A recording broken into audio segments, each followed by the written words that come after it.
Hi, I'm Judy, and I am here at Janelle Ryan's exhibit for her senior class project for Trinity Western University's, her art installation.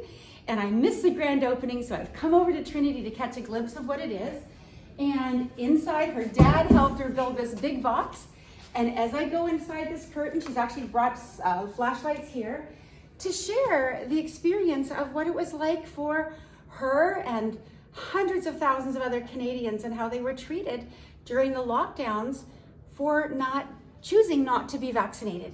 And she didn't want to make this a political thing, but she just wanted to share her story and her journey. And as she put it out there, hundreds and hundreds and hundreds of other people said, I wanted to tell my story too, of what it was like and how we were treated during the lockdowns and the vaccine mandates. So we still have 7,000 people here in British Columbia, doctors and nurses and paramedics that still have not been allowed back to work. The only place in the world where they're not allowed back to work. So I'm gonna go inside with my flashlight and see the names and the stories all over here, the names of the plexiglass below of people who wanted their story to be told. So come on inside and I'll show you the story. Thanks. Good. Janelle, I just want to say, it's been an emotional hour reading every single one of those testimonies of people and their journey the last 3 years. And I just want to say thank you for recording them for history.